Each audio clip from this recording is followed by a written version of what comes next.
나는 한 달째 감기를 앓고 있다. 약도 먹고 주사도 맞았지만 감기는 좀처럼 물러서지 않는다. 이번 감기의 종류가 지독하다고는 하지만 감기 편에서 보면 성공한 셈이다. 젊어서는 감기 정도면 약도 먹지 않고 코만 몇 번 풀고 기침 몇 번 하면 지나갔다.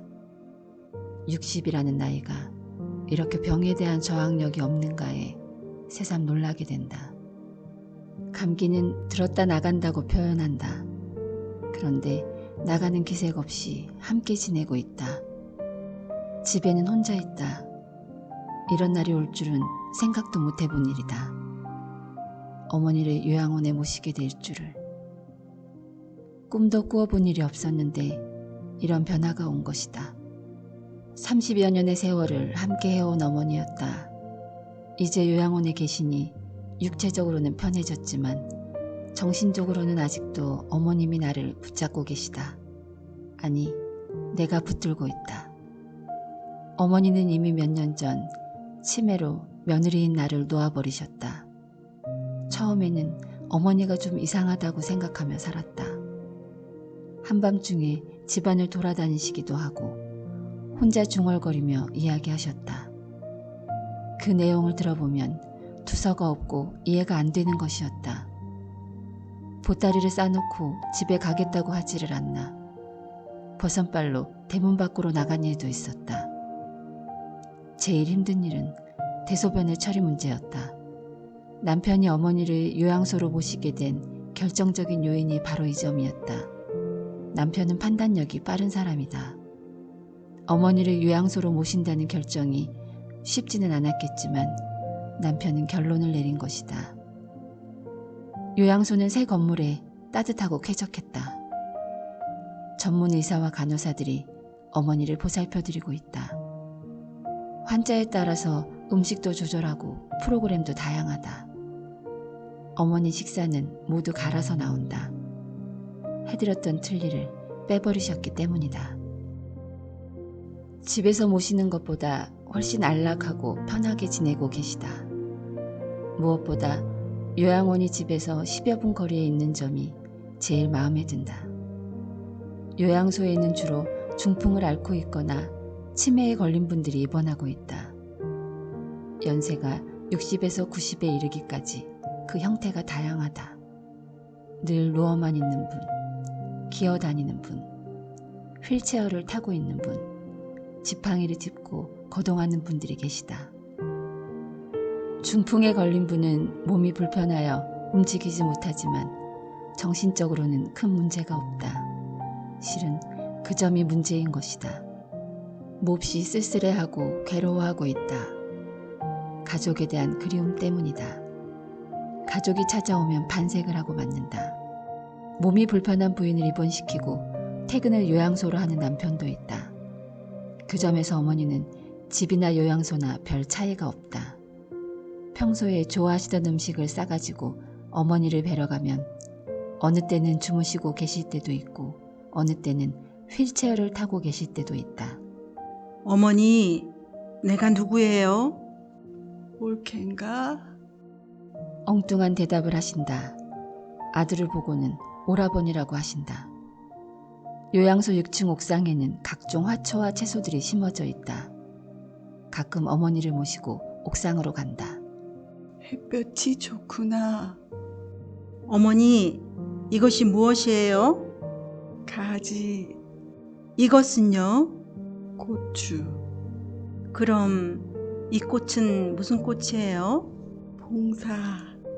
이렇게 가지, 고추, 봉숭아꽃을 알아보면서 왜 사람과의 관계는 잊어버리셨는지 그 이유를 알 수가 없다. 같은 요양소 다른 건물에는 치매에 걸린 89세의 할아버지와 86세의 할머니가 계시는데 그분들의 관계가 부부라는 것이다. 그런데 두 분이 서로 부부라는 사실을 모르고 계시다는 것이다. 이 무슨 비극인지 모르겠다. 수십 년을 서로 살을 섞으며 살아온 부부가 이제는 서로 무심히 쳐다보며 지낸다니. 요사이 어머니는 주무시는 시간이 길어졌다. 침대에 눕혀드리면 아무 말이 없으시다. 희로애락의 표정이 없으시다. 아픈 표정만 지으신다. 연세가 95세이니 기력이 다하신 듯하다. 어머니 갈게요. 또 올게요. 손을 흔들어도 서운해하시는 기색이 없다. 가족들만 가슴앓이를 하고 나온다. 현대판 고려장을 생각하면서. 고려시대에 행해지던 고려장이 없어지게 된 기로전설에 의하면 70세 된 노인을 풍습대로 지게에 지고 산중에 버리고 돌아오는데 함께 갔던 손자가 그 지게를 다시 가져가려고 하자 아버지가 그 이유를 물으니 아버지가 70세가 되면 이 지게로 실어 내다버리겠다는 것이다. 이 말을 들은 아비는 깊이 깨달은 바가 있어 다시 노인을 지고 집에 돌아와서 공양하였으며 이후로 노인을 내다버리는 풍습이 없어졌다고 전한다. 동물의 세계를 보면 늙고 병들면 자연이 무리해서 도태되어 혼자 조용히 죽음을 맞고 있다. 인간만이 늙어가는 부모를 돌보며 죽음의 의식을 치르는 것이다. 효도라기보다는 사랑의 의식이라고 보고 싶다. 세상이 급히 변화하고 있다. 부모의 공양도 그 형태가 변화하고 있는 것이다. 인간의 수명도 길어졌다. 2019년이면 65세 이상의 인구가 14%를 넘는다는 것이다. 고령사회로 진입하고 있는 것이다. 국가적으로 고령사회에 대비하는 전반적인 계획을 세워야 되지 않을까 생각된다. 우리 집에는 90대의 시어머니, 60대인 나, 그리고 30대의 손자 며느리 이렇게 3대가 살았다.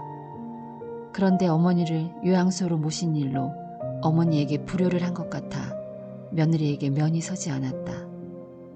그런데 며느리는 오히려 나를 위로하고 상황 설명을 해준다.